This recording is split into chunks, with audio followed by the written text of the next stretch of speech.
I want to bring in Joe Concha right now, media comments for The Hill, Fox News contributor. Joe, good morning to you. How do you see this in this media age with media coverage in this case? Well, we live, Bill, in a media age where the race of the defendant and or the victim or victims plays a major role in media coverage. We saw it with Waukesha in Wisconsin, where many outlets moved on quite quickly from that Christmas parade massacre that left children and grandmothers dead, still some in the hospital as we speak.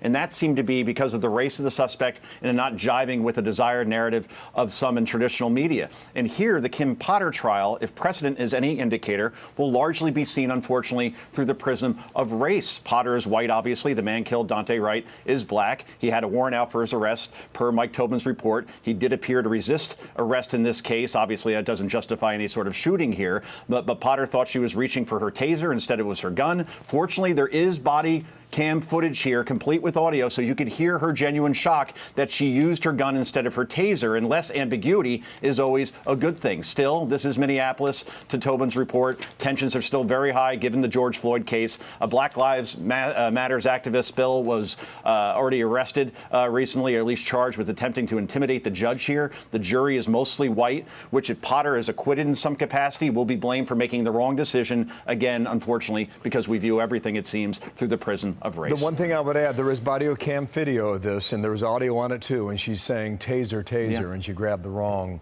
weapon on her at that time. Another question for you, Joe. There's going to be an Instagram hearing today.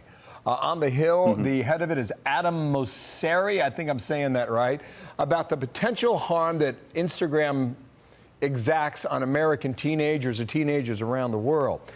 Josh Golan is an executive director of this nonprofit. It's called Fair Play. That aims to end marketing targeted at kids. He says if you can't be certain that your algorithms are not promoting and recommending harmful content to teenagers, then you should not use your algorithms on teenagers. So reflect on this for a moment. How do you think this is going to go? Changes made or not? Well, you know, you would hope in some capacity that we would see that in this situation because, look, I could speak anecdotally anyway here. I have two kids, and during COVID, we did get them iPads with the intention of helping them learn because, you know, they were home a lot. They really couldn't go anywhere. And instantly, they found other ways to get off the education apps and find things like YouTube and so on to entertain themselves. And when you try to take away that iPad, think of The Exorcist and the kid spinning his head. Suddenly, these very nice children became very angry. Wow. And researchers now, Bill, they show that social media is a lot like drugs, a lot like where your brain gets that shot, it gets that dose, and it wants it over and over again. And Instagram could put up a notification saying, hey, you've been on here for a long time, you know, perhaps take a break, go exercise. But it's a lot like a snooze button, like adults use, where, yeah, I don't think so. I think I'm going to keep going, and I'm going to keep going. And you look at the ramifications, Bill, and kids, you know, just aren't exercising the way they used to, right? Obesity is at an all-time high among teens, something like 37%. This is according to a New England Journal and Harvard study found that 37% of teens will be obese by the time they're 35. So they're on their phones more, they're on the Instagrams and Facebooks and Twitters of the world more, and not doing the things that maybe we were doing more when we were growing up, which was getting out and doing things. So you hope that this would lead them to do that, but I don't hold out any hope because it truly is addictive. As a father, you know, speaking there with the anecdotal evidence there, I think you're not alone on this. Two things I just want to get in here quickly. I remember the Wall Street Journal had the Facebook files. This came from there. 32% of teen girls said that when they felt bad about their bodies, Instagram made them feel worse.